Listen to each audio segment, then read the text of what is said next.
श्री राम। आप सभी के हृदयस्थ ईश्वर को वंदन करते हुए गोस्वामी तुलसीदास रचित श्री रामचरितमानस इस ग्रंथ का जो प्रथम सोपान अर्थात बालकांड का जो हम चिंतन कर रहे हैं, सज्जन हो, यह हमारा कथा निरूपण क्रमांक 37। हम श्री राम नाम की वंदना गए कुछ कथा प्रवाहों के द्वारा चिंतन में ले रहे हैं। गोस्वामी जी ने राम नाम की महिमा सगुण और निर्गुण इन दोनों तत्वों से श्रेष्ठ कैसी है, यह हमें पिछले दोहे के अंतर्गत चौपाइयों के द्वारा समझाया। गोस्वामी जी कहते हैं कि यह मेरे हृदय की प्रचीति है, ये मेरा अनुमान नहीं, ये मेरा अनुभव है, ये मेरा श्रद्धा और मेरे रुचि का प्रांत है कि राम नाम आपको सगुण और निर्गुण इन दोनों तत्वों की पहचान करवा के देता है। वैसे तो सगुण और निर्गुण में भेद मानना यही जीव का अज्ञान है। जिस तरह से कोई लकड़ी के अंदर अग्नि सुप्त रूप में रहता है और वही अग्नि में जाने के बाद प्रज्वलित होता है, उसी तरह से निर्गुण निराकार ही भक्त के प्रेमवश सगुण साकार हो जाता है। यह कोई नई उत्पत्ति नहीं, यह केवल स्थित्यंतरण है। और यह स्थित्यंतरण राम नाम आप जितना सुमिरन करो वैसे वैसे आपके जीवन में आपको अनुभव में आएगा। इसलिए गोस्वामी जी कहते हैं, नाम निरूपण नाम जतनते सो प्रगटत जिमि मूल रतनते। ऐसे निर्गुण और सगुण ब्रह्म से भी बढ़कर राम नाम गोस्वामी जी हमें समझा रहे हैं। राम भगत हित नर तनुधारी, सही संकट किए साधु सुखारी। नाम सप्रेम जपत अनयासा, भगत हो ही मुद मंगल बासा। राम एक तापस तिय तारी, नाम कोटि खल कुमति सुधारी। ऋषि हित राम सुकेतु सुता की, सहित सेन सुत कीन्ही बिबाकी। सहित दोष दुख दास दुरासा, दलई नाम जिमि रवि निसिनासा। भंजे राम आपु भव चापु, भव भय भंजन नाम प्रतापु। दंडक बनु प्रभु कीन्ह सुहावन, जनमन मित नाम किए पावन। निशिचर निकर दले रघुनंदन, नाम सकल कली कलुष निकंदन। सबरी गीध सुसेवकनी, सुगति दीनि रघुनाथ। नाम उधारे अमित खल, वेद विदित गुण गाथ। सियावर रामचंद्र प्रिय हो।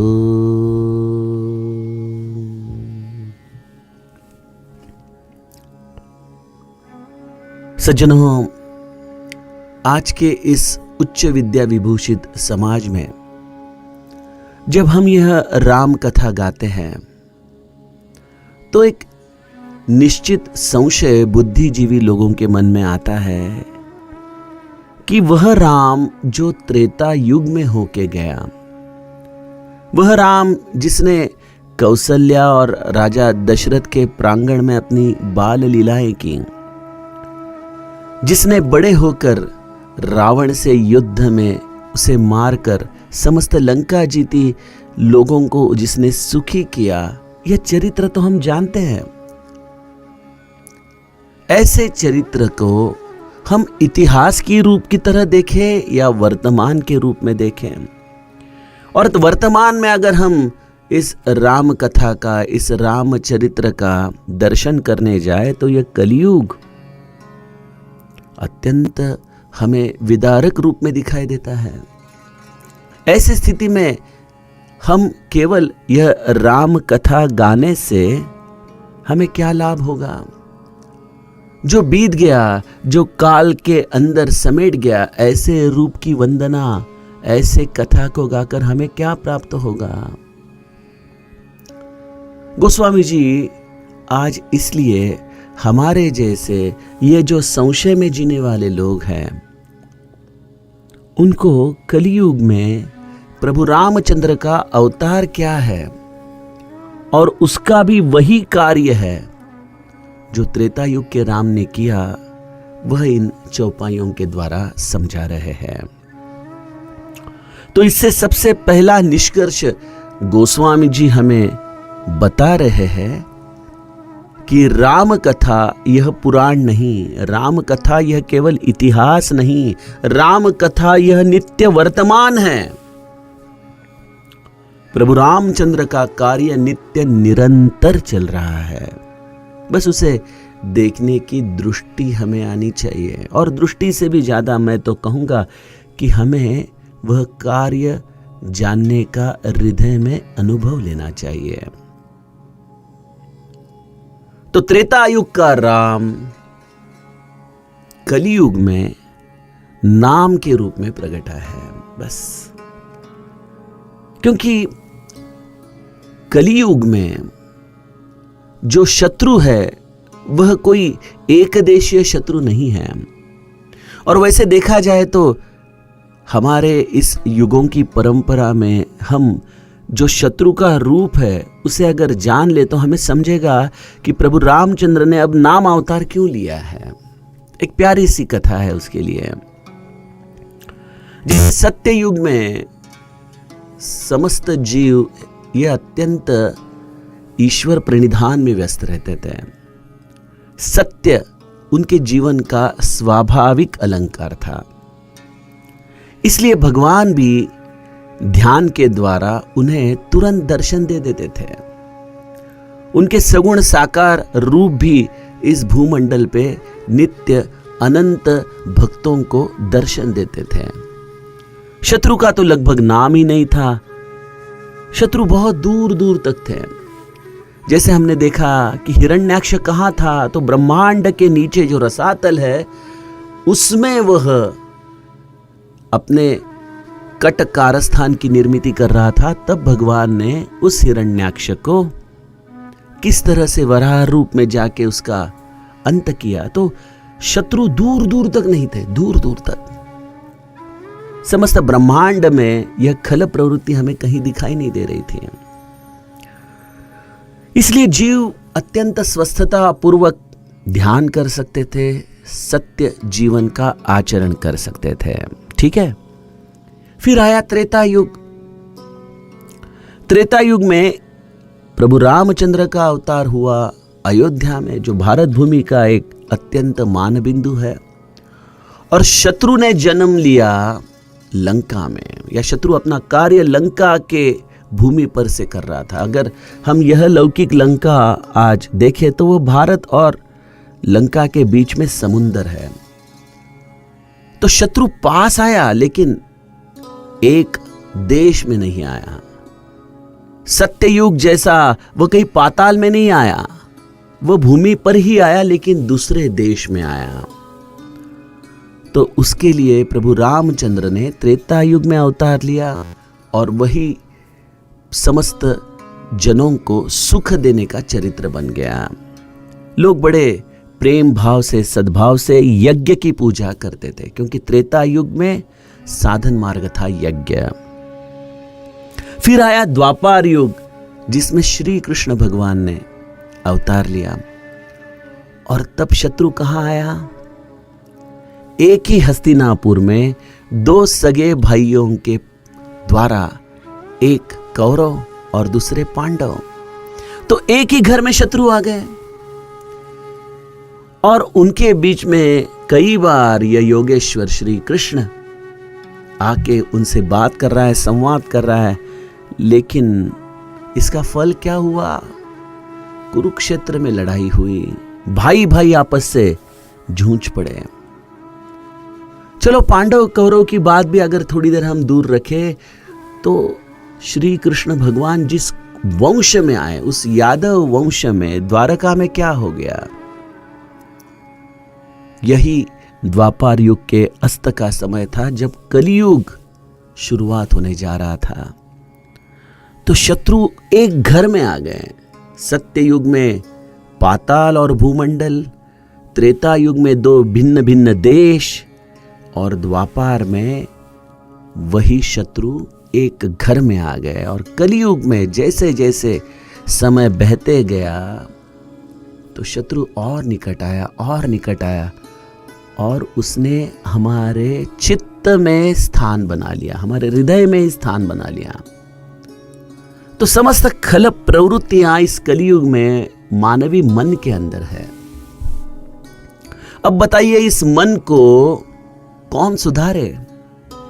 कैसे इसके साथ संघर्ष किया जाए? और हम सभी लोग आज इस मानसिक बीमारी के द्वारा ही अस्वस्थ है, क्योंकि ये मन के शत्रु हमें स्वस्थ नहीं बैठने देते, हमें ना ध्यान करने देते हैं, ना यज्ञ, ना पूजा।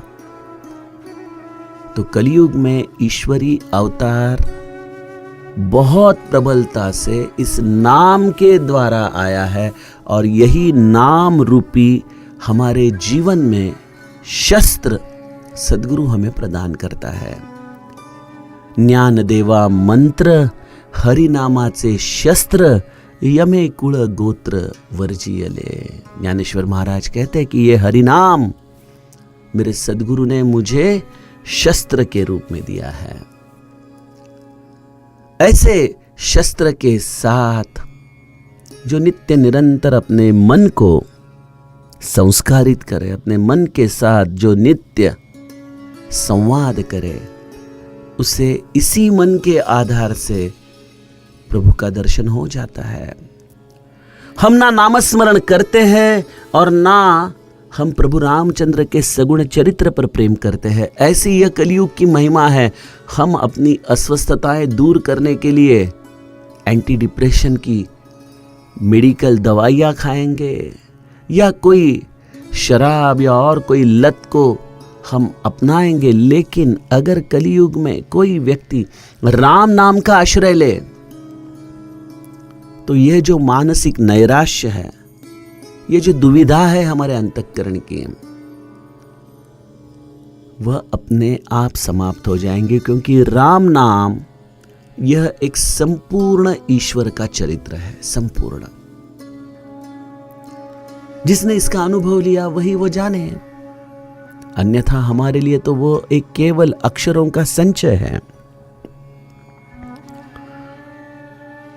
और इस कलियुग में समझ लो भगवान ने मनुष्य रूप में अवतार लिया।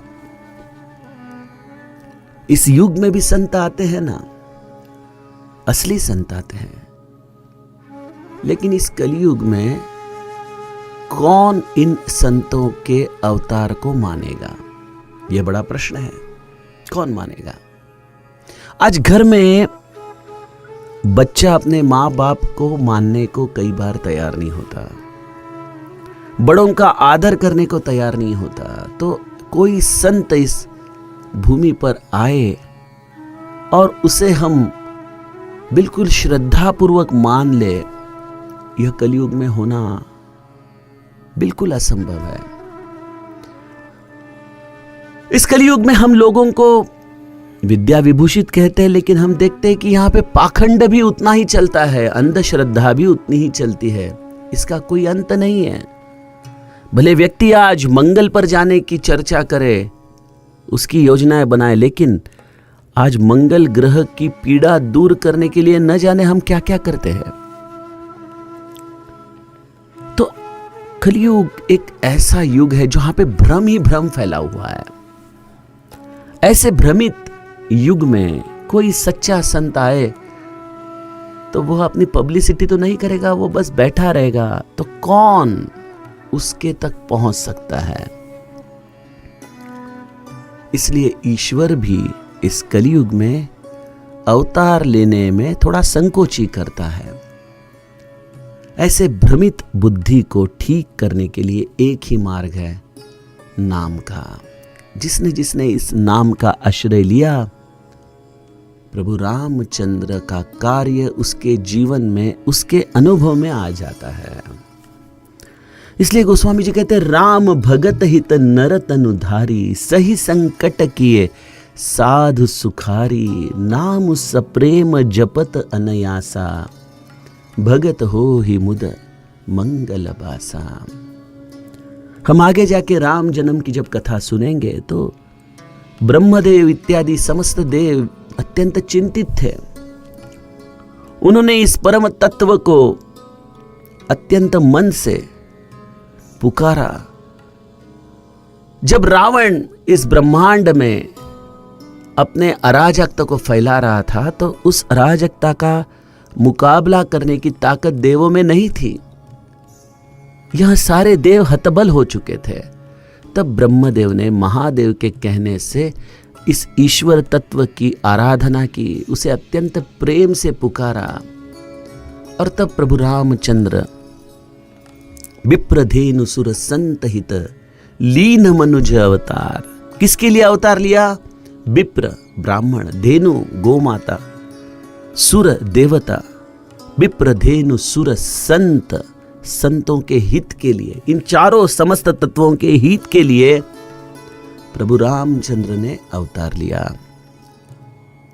लेकिन ईश्वर अवतार होने के बाद हम जानते हैं कि वह पंचमहाभूतिक शरीर नहीं था, लेकिन उनका जब हम चरित्र देखते हैं तो हमारे ठाकुर ने कितनी कष्ट झेले हैं, कितने कष्ट।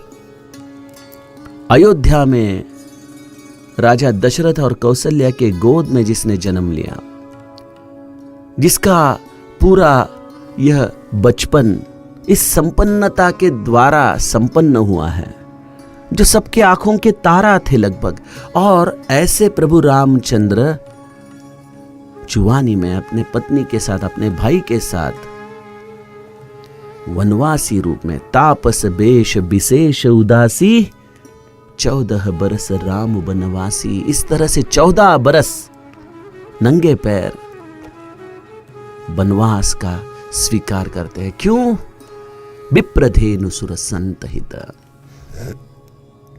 और उसके पश्चात फिर सेतु बांधकर लंका पहुंचते, राक्षसों के साथ संघर्ष करते हैं। कितने कष्ट उठाए मेरे प्रभु ने इस अवतार में।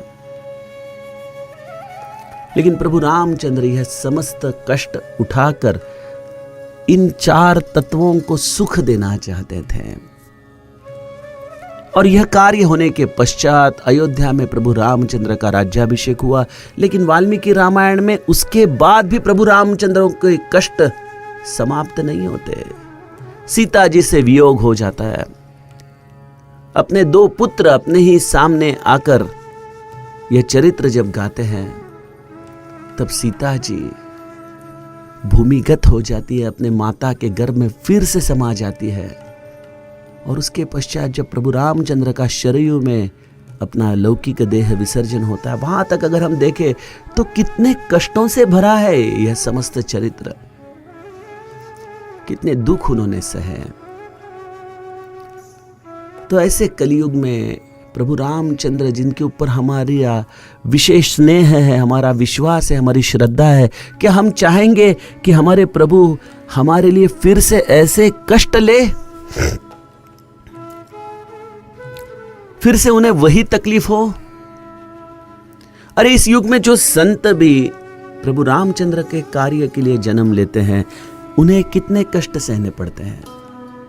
मेरे गुरु भगवान जिन्होंने राम नाम का प्रचार प्रसार किया, सबको राम नाम की उन्होंने महती समझाई, उन्हें अपने जीवन में क्या क्या परीक्षाओं में से गुजरना पड़ा। आज तो वो समाधि पर हम जाते हैं, अच्छे अच्छे फूल चढ़ाते हैं, अच्छे से अच्छी मिठाइयाँ लाते हैं, अच्छे से अच्छे इत्तर हम उनके लिए लिए जाते हैं, लेकिन जब वह प्रभु मेरे देह में थे तो उन्हें क्या प्राप्त किया? लोगों के द्वारा उन्हें जहर भी पीना पड़ा। लोगों ने उनके सामने गरम कोयले लाके रखे, लोगों ने उनके सामने मिर्च के लड्डू लाके रखे कि हे प्रभु लीजिए, आज यही प्रसाद लीजिए। इस प्रकार से ये समस्त यातनाएं श्री महाराज ने अपने जीवन में सही। क्यों? केवल आपको ये बताने के लिए कि अब सगुण रूप की आप इच्छा मत रखिए, सगुण रूप ही अब राम नाम के रूप में परावर्तित हुआ है।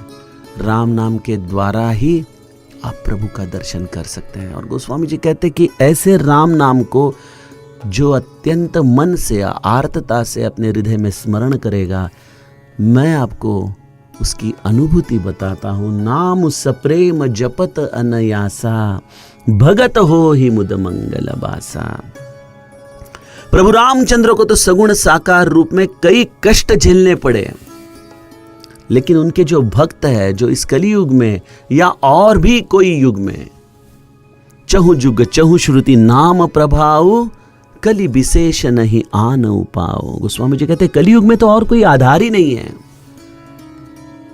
नाम की साधना तो समस्त युगों के लिए श्रेष्ठ है, लेकिन कलियुग में विशेषता नाम के सिवा और कोई चारा नहीं। क्योंकि ऐसे राम नाम को जपते जपते सहजता से उनका भक्त आनंद और कल्याण का निवास स्थान हो जाता है। आनंद और कल्याण का निवास स्थान।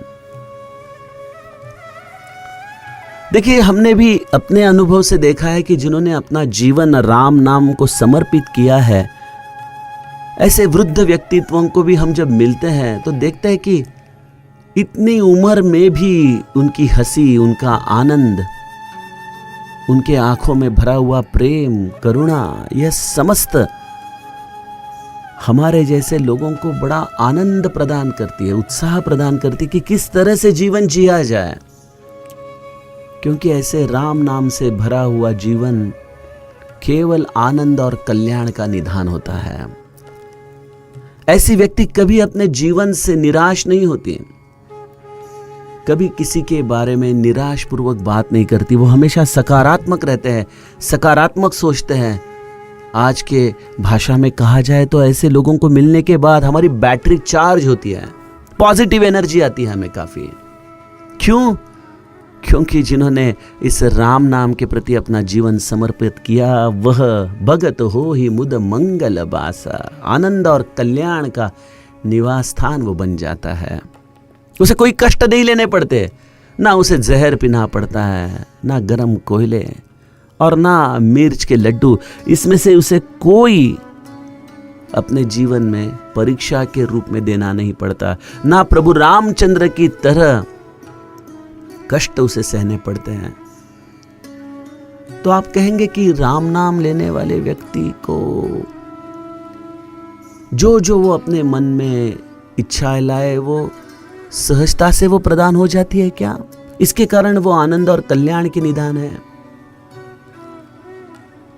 सज्जनों, राम नाम शायद आपके मन में जो चल रहा है वो जानकर आपको प्रदान भी करे, क्योंकि राम नाम अलौकिक है, उसको अप्राप्य अदेय ऐसा कुछ भी नहीं। वो तो आपके मन की हर इच्छा पूरी करेगा। क्योंकि गोस्वामी जी ने आगे जाके तो इसे कल्पतरु की भी उपमा दी है कि राम नाम का आश्रय माने कल्पतरु के नीचे बैठने जैसा ही है। लेकिन अगर हम सामान्य जीव कल्पतरु के नीचे बैठे और हमें कोई कहे कि आप कल्प वृक्ष के नीचे बैठे हो, मांगो जो चाहिए, तो शायद हम बड़ी गाड़ी मांगे, पैसे मांगे, शोहरत, इज्जत, जो चाहिए वो हर चीज हम मांग लें।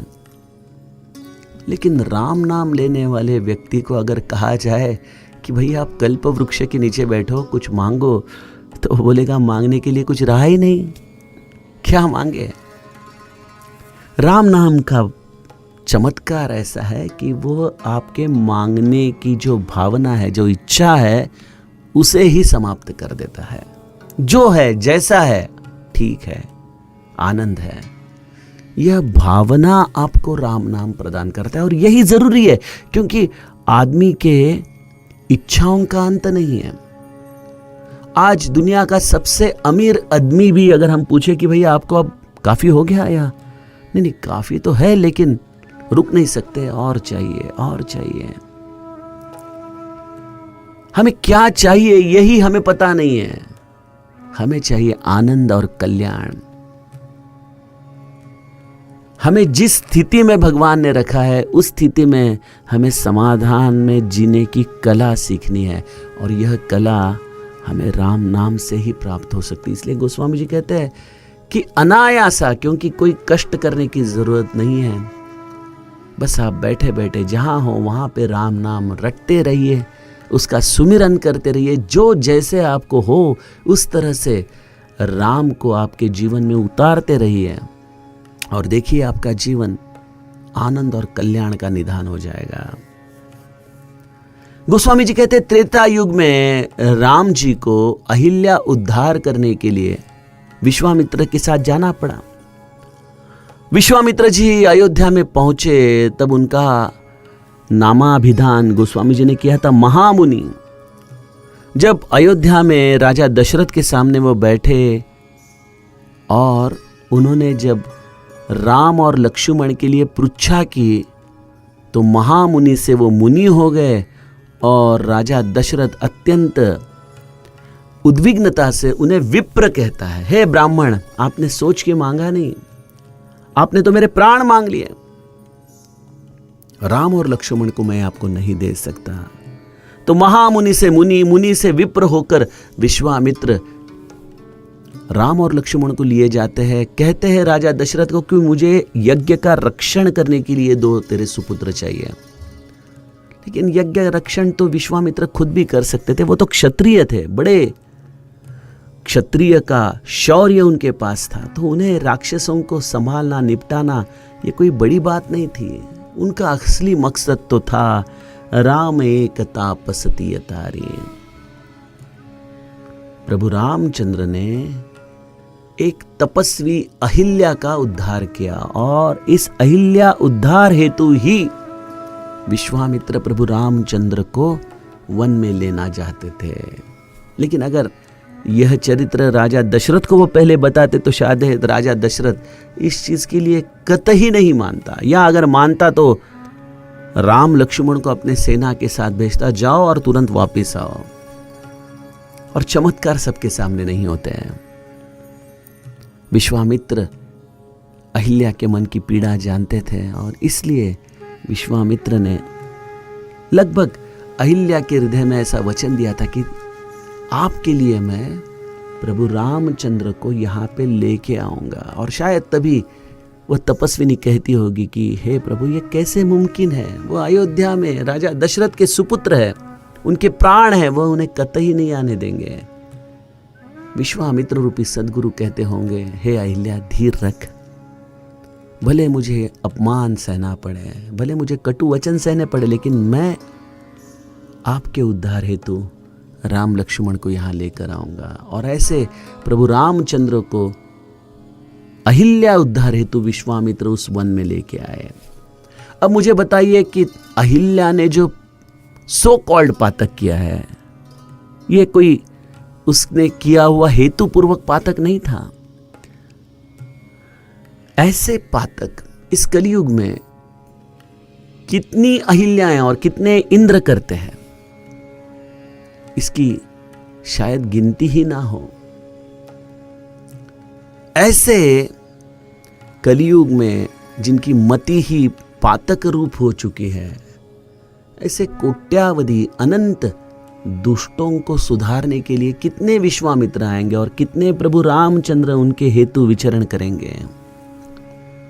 तो प्रभु रामचंद्र ने इसलिए अपने रूप को नामावतार से के द्वारा प्रकट किया है, और प्रभु रामचंद्र इस नाम के द्वारा जिन्हें जिन्हें पश्चाताप हुआ है अपने जीवन में, अपने कुकर्मों के कारण जो अत्यंत पश्चाताप दग्ध है और जो सद्गुरु के शरण में है, ऐसे सद्गुरु उन्हें राम नाम का जब अनुग्रह देते हैं, दीक्षा देते हैं, तो समझ लीजिए जैसे राम लक्ष्मण को लेके विश्वामित्र निकल पड़े, उसी तरह से राम नाम हमारे जीवन में, हमारे हृदय के अंदर बैठी हुई यह पातक रूपी शिला का उद्धार करने के लिए आते हैं। और ऐसा राम नाम अनंत कोटि दुष्टों के बिगड़ी हुई मति को सुधार देता है।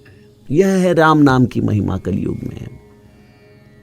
और इसका हमें नित्य अनुभव होता है कि कई लोग जो अपने जीवन में शराब में या और कई लतों में बह गए हैं, लेकिन अगर उनका सत्कर्म कोई हो और दैव गति के कारण वह राम नाम के अधीन हो जाए, तो यह व्यक्ति राम नाम के द्वारा अपने आप को शुद्ध कर सकता है, अपने आप को अहिल्या की तरह सगुण साकार रूप में अपने ही स्वरूप का दर्शन करके धन्य हो सकता है।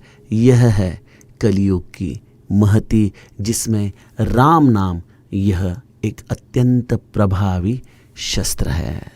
आइए सज्जनों, ऐसे त्रेता युग के राम और कलयुग के नाम की यह साधर्म्यता हम आने वाले चौपायों के द्वारा समझ लें। जानकी जीवन स्मरण। जय जय राम।